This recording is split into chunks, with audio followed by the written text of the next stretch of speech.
Il a proclamé sa tribu. Le Seigneur a Congo, dans ce qui s'appelle une victime. Bon, ça, je ne veux pas l'expliquer. Donc, vous voyez le premier triangle, l'amour, l'intelligence et le pouvoir. L'être suprême s'appelle la Congo. La sagesse Congo enseigne que dans le lointain passé, Dieu s'était choisi un peuple élu par race. Un peuple élu de la race jaune, un peuple élu de la race blanche, et un de la race noire, ainsi de suite. Et un des rouges, le Maya d'Amérique. Et qu'à son peuple élu, le Seigneur à Congo a donné son nom.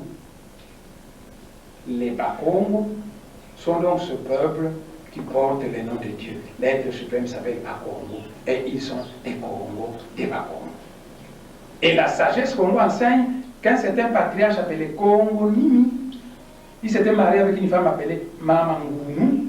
Ils ont mis au monde 3 enfants. Le premier enfant s'appelle Nsaku. Le deuxième s'appelle Mbanzu. Le troisième s'appelle Nzinga.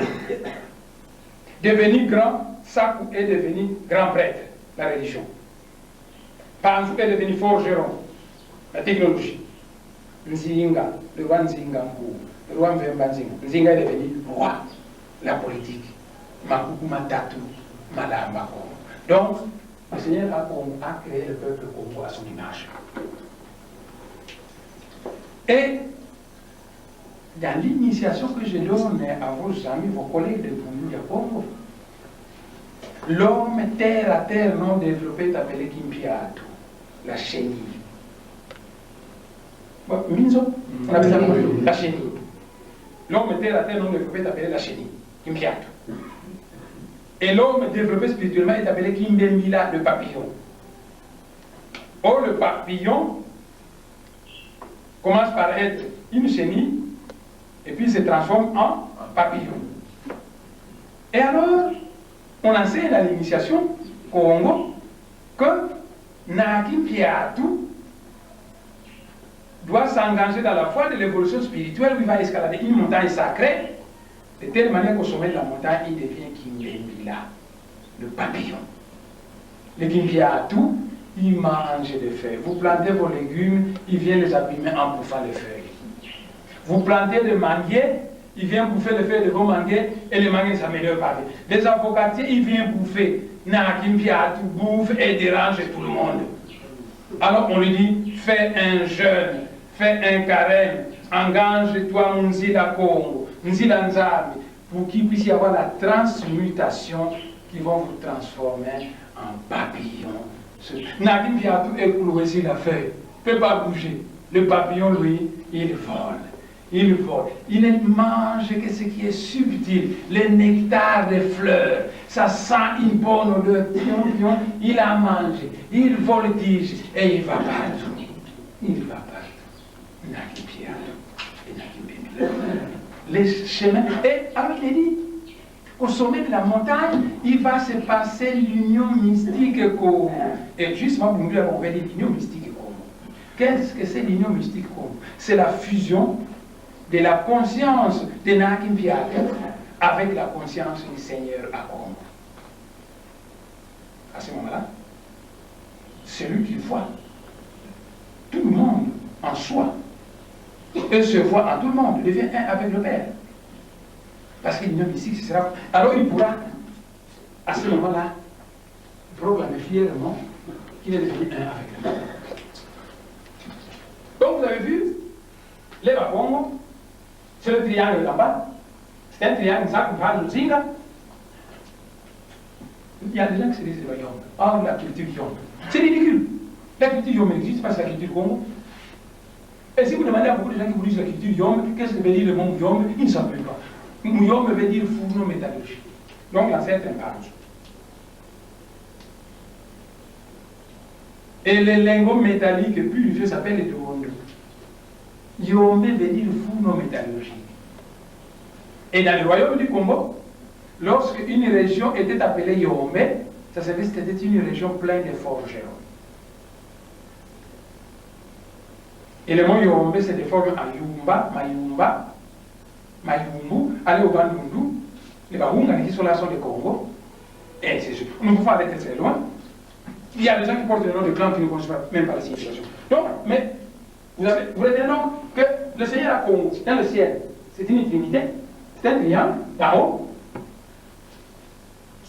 Le peuple Congo, c'est un triangle en bas. Mais toi aussi, tu es un triangle. Toi, tu es un triangle. Puisque l'homme est esprit, âme et corps.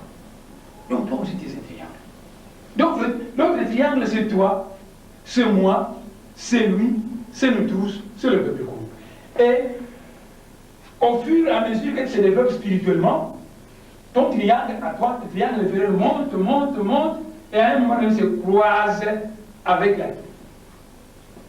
Le triangle supérieur du Seigneur, et tu pourras déclarer fièrement que moi et le Père, nous sommes un. C'est ça qu'on appelle l'union mystique. Les Juifs, à l'époque, ce n'était pas ça leur symbole. Ça, c'est le symbole de la reine de Saba, qui était une femme noire. Le symbole des Juifs à l'époque s'appelle la menorah, avec H à la fin. C'est l'hébreu, ça, la menorah. C'était le chandelier à 7 chandelles, 7 bougies-là. Vous voyez le chandelier là, avec 7. C'est ça le signe des Juifs. Mais Abraham, c'était un incirconcis. Dans l'initiation chez les Bantous, avant de recevoir les initiations supérieures, le début, vous devez être circoncis. Et Abraham est venu du pays de Ur. Et le pays de Ur, c'est le pays de Saddam Hussein, l'actuel Irak. C'est là qu'est venu Abraham. Il est venu au pays de Canaan chez Melchisedec, le grand prêtre noir. Et Nikanzenga surtout. Il avait circoncis. Bento Tanzenga surtout. Surtout la Isayani. Abraham. Et quand nous l'avons circoncis, nous lui avons donné un nouveau nom, Abraham. Parce qu'il appelle d'abord Abraham. Parce qu'en vérité, chaque homme a deux noms. Le nom spirituel que Dieu vous a donné, c'est le nom de votre esprit. Et le nom matériel que vos parents vous ont donné, c'est le nom du corps ici. Dans le monde spirituel, c'est votre nom spirituel. Une pierre blanche sur laquelle sera écrit son nouveau nom. Parce que quand vous allez escalader la montagne de l'initiation, quand Nakimpia, tout devient Nakimbemila, vous dites d'abord Nakimpia tout. Sous-développé. Vous le venez développer, on vous change de nom, vous le venez Kimbemila. Donc si vous vous appelez Mokendi aujourd'hui, si c'est le nom que vous avez donné vos parents, que ça ne concorde pas avec le nom que l'être supérieur vous a donné, le jour que vous allez être initié au sommet de la montagne, les voyants vont voir votre nom spirituel et ils vont vous changer de nom. C'est ce qu'on appelait Joseph Ratzinger. Il est venu à 16 aujourd'hui. Au Vatican, chaque nouveau pape, quand un pape meurt, on fait des services spirituels, on initie le nouveau pape, après les initiations, on lui change de nom. Parce que le nom, c'est une parole de pouvoir. Le nom, c'est une parole de pouvoir. Le mot Ngoulou, c'est N-G-U, L-U. Mais si j'ai vu Ngoulou à Fingingaï, Mboa à Fingingaï, alors si vous appelez votre enfant Mboa, dans la parcelle à côté ici, il y a un enfant ici qu'on a appelé, ça arrive. Vous appelez quelqu'un Diablotine, parce que Albertine, Micheline, alors vous appelez votre enfant Diablotine. Mais c'est un nom de malédiction. Alors vous qui vous appelez André, Henri, Jean-Marie. Jean-Marie veut dire quoi? Vous ne savez pas? Malanda, Kiendi, Bissalela. Vous portez un nom dont vous ne connaissez pas la signification. Mais c'est extrêmement dangereux. Nous allons y venir. Continuez d'abord la question, parce que c'est notre question. Qui a posé la question? L'homme qui évolue spirituellement et qui fusionne avec la conscience du Père. Parce qu'en fait, habite en moi, habite en tout homme. Lorsque cette étincelle quitte le corps meurt. Lorsqu'on invoque cette étincelle qui vient de prendre le corps, le gars se fait. Dans le monde. et qui doit rentrer à la maison du Père par un développement spirituel. Et au fur et à mesure que vous vous appliquez à la spiritualité, votre conscience monte, se rapproche du Père, et à un moment donné, ça fusionne. Ça, on appelle le niveau mystique. Si vous allez au Gabon, vous savez quoi signifie que ça s'appelle Gabon, au sud du Gabon, parce que c'est peuplé de Babou. En langue du Congo, Mwanda veut dire un PV, veut dire l'esprit. Et Usema, en Congo, veut dire créer. Musemi, Nsemi, veut dire le créateur. Et Mwanda Nsemi veut dire l'esprit créateur. Alors il y a des gens parfois qui me disent, non, mais sinon vous êtes devenu Dieu créateur. Mais je ne suis pas devenu Dieu créateur. Il y a un ange dans le ciel qui s'appelle l'ange Gabriel. Il y a beaucoup de gens qui portent le nom de Gabriel. Ils sont devenus l'ange Gabriel. Ils sont devenus de Gabriel. Il y a même des gens qui s'appellent Christian. Mais Christian veut dire Christ. Vous êtes devenus comme Christ, comme le Christ. Non. La sagesse veut qu'on prenne les noms de bénédictions que portent les êtres célestes qu'on donne à nos enfants. Ça va être le nom de bénédiction. Parce que la folie, c'est appeler sa fille Diablotine. C'est se faire appeler Jean-Marie, et qu'on ne sait pas ce que ça signifie Jean-Marie. Se faire appeler Joseph.